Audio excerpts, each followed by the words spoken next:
based on audience share. So this is all a banker's operation, and I was telling you about the fact that the bankers met in Jekyll Island in 1910.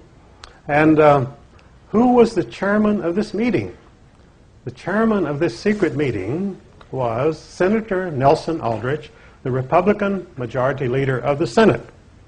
And of course the Republican Party was in full power at that time because after the Civil War, the corporations and banks moved in and took over everything.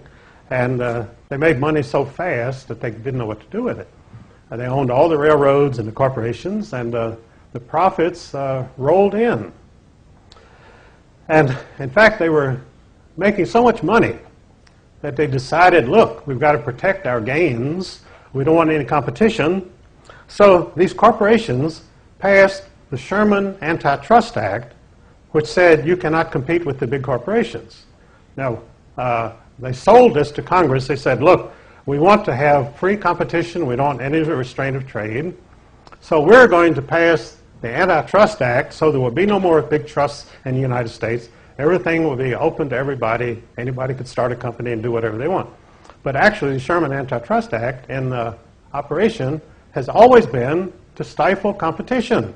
That these upstart companies, like Bill Gates comes along with Microsoft, and that's why the Justice Department went after him, because this was the true spirit of antitrust, was for the Justice Department to crush Bill Gates, and the lawsuit was brought by his own competitors. They said, Bill Gates has too much of the business, so that's a sin. And of course the Justice Department is against sin, so they went after Bill Gates. And even though he was the richest man in the world, when the Justice Department went after him, because they could fold him up like a collapsing door because they have so much power, and the Sherman Antitrust Act and all that stuff.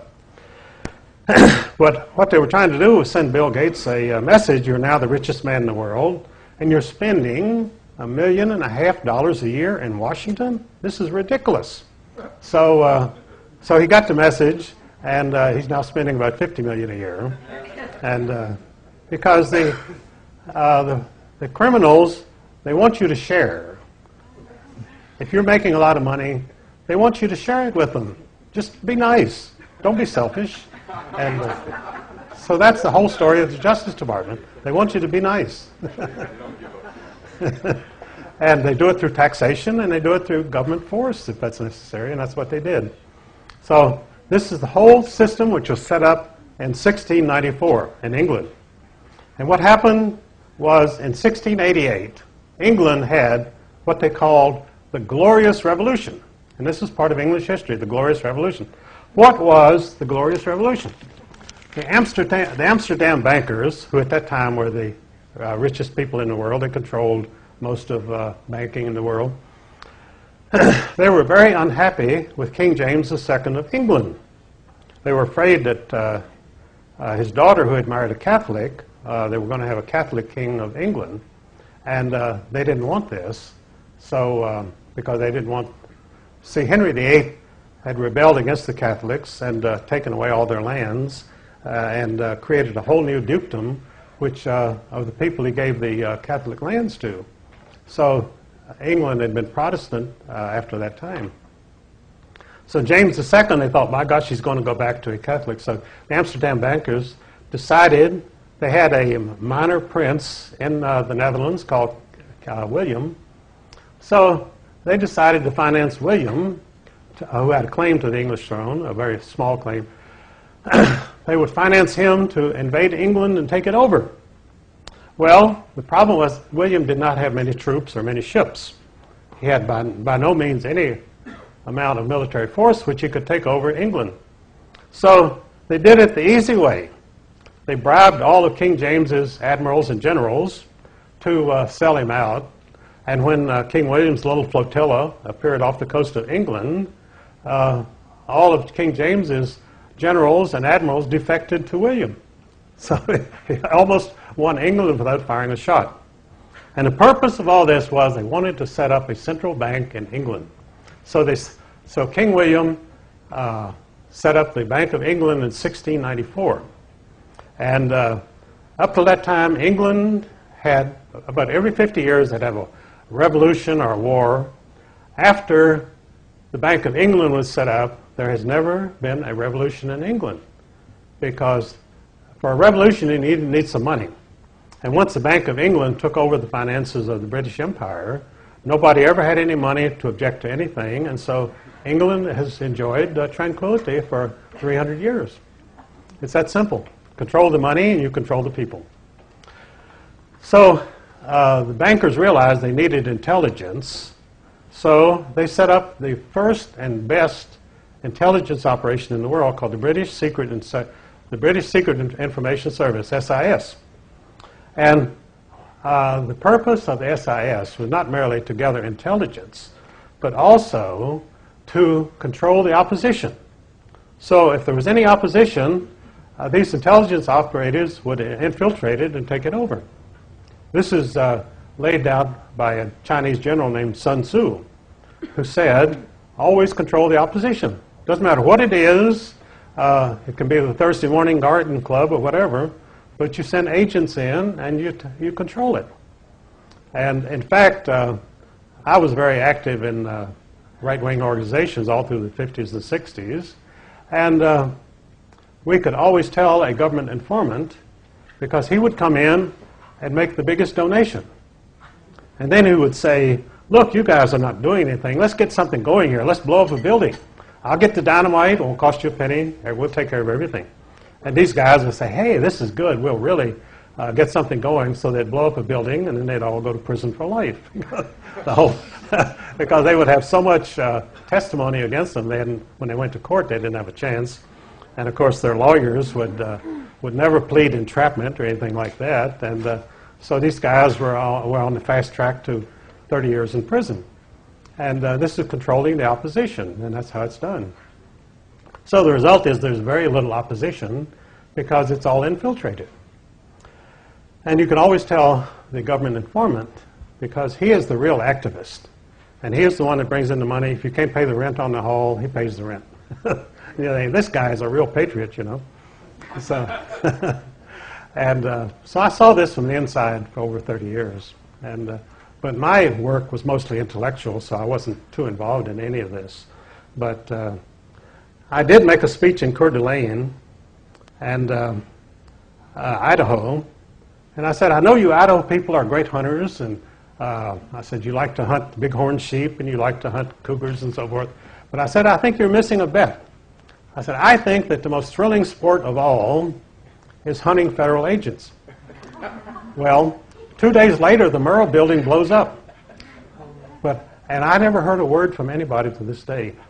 But the Spokane paper did a front page story on me and what I had said, you know. And I thought, well, by gosh, now they're going to say that I blew up the Murrah building. Well, nobody to this day ever said anything. And I was quoted in the New York Times as saying it's a standard government operation, which of course it was. And I had a friend named Red Beckman in Montana. He was quoted on the front page of the Wall Street Journal that this was a standard government operation, which of course it was, because I know the whole patriot movement in the United States, and I have never met anybody who would want to blow up the Murrah building. I mean, to them, it would be totally counterproductive. Now, if they really wanted to blow up something, they would blow up something in Washington, but they didn't. They went to Heartland America out in Oklahoma, where none of the bureaucrats in Washington would be bruised by the bomb going off, and blew it up there. And the people in Oklahoma, of course, shed tears, and the government rushed in and leveled the entire building and destroyed all the evidence, and then they convicted Timothy McVeigh of killing 168 people with no evidence because they had destroyed the evidence. How you convict somebody after destroying all the evidence, I don't know, but they did. And McVeigh, of course, was a patsy like Lee Harvey Oswald and the Kennedy assassination, that sort of thing. Because there are always these drifters around, and you can pick them up and do anything you want to with them. They're considered throwaways anyway, so nobody cares what happens to them. And I don't know what's ever going to happen to Timothy McVeigh. I seriously doubt that he will ever be executed. I think they'll just let the American people forget about him and go on. But anyway, to get back to Jekyll Island in 1910, Senator Nelson Aldrich, the chairman of this meeting, was the father-in-law of John D. Rockefeller Jr. Now, what had happened with John D. Rockefeller, who was financed by the Rothschilds, by the way, so it was really a Rothschild operation. We're trained to think of the Rockefellers as terrible bandits and unscrupulous oligarchs and so forth. Well, in fact, they're nobodies. The Rockefellers are nobody today in this country. But they're a convenient whipping boy.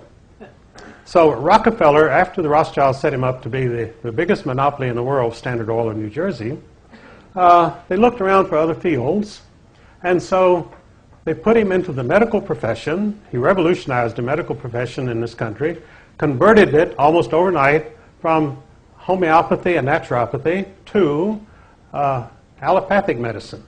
Allopathic medicine, which I describe in my book, Murder by Injection, was a German system which relied on radical surgery, lengthy hospital stays, and heavy use of drugs. When I say drugs, I mean drugs. And so they put the medical profession into the drug business. And that was a Rockefeller operation. Then they decided to use Rockefeller to create their central bank and money monopoly. So they set up the National Monetary Commission. In 1907, the bankers in New York precipitated a panic of 1907.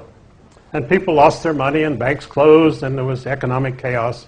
And so obviously, then the bankers set up a public hue and cry for banking reform.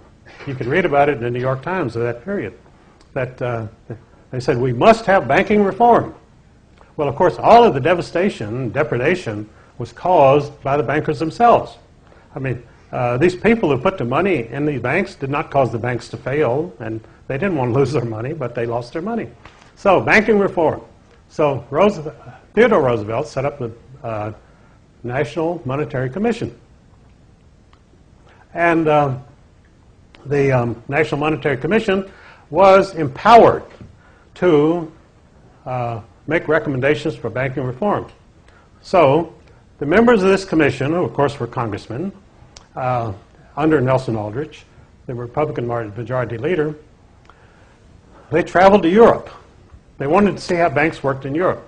So they were wined and dined by the Rothschilds in Paris and London, and they had a great time for about 2 years, but they did absolutely nothing. And so people sort of forgot about banking reform. And after they had lulled the people into a total false sense of security, then they took off and went to Jekyll Island, to the Millionaires Club, and secretly drafted their central bank plan, which they called the Aldrich Plan after Nelson Aldrich. Well, of course, the Republicans adopted the Aldrich Plan as their platform in 1912. And the banker-controlled press set up a great hue and cry against the Aldrich Plan as the Wall Street Plan, as the big bankers' plan. Then they called on Woodrow Wilson, the Democratic candidate, to offer a better plan. So, Woodrow Wilson put in the Democratic platform in 1912 the Federal Reserve Plan, which he offered as the alternative to the Aldrich Plan. Now, the interesting thing was it was exactly the same as the Aldrich Plan, but nobody noticed. And so, but they couldn't elect Woodrow Wilson because he was not a very charismatic person. He was a dull professor. He was not a good speaker. He was totally unlikable. So he was born in my hometown, by the way, Stanton, Virginia. That's the only claim to fame in Stanton is that I'm from there and Woodrow Wilson was there. Nobody else ever amounted to anything. So, so they had this task of electing Woodrow Wilson in order to enact the Federal Reserve Act. But unfortunately, William Howard Taft was very well liked. He was the president running for re-election. And there was general prosperity. I mean, there was no reason for the American people to trade Taft for Woodrow Wilson. So the bankers called on an old friend, Theodore Roosevelt, who had set up the National Monetary Commission, and said, Ted, we need you to go in and splinter the Republican vote. So Ted Roosevelt comes out of nowhere, starts the Bull Moose Party, runs for president himself, splits the Republican vote. Woodrow Wilson is a shoo-in, and Taft and Roosevelt, of course, disappear.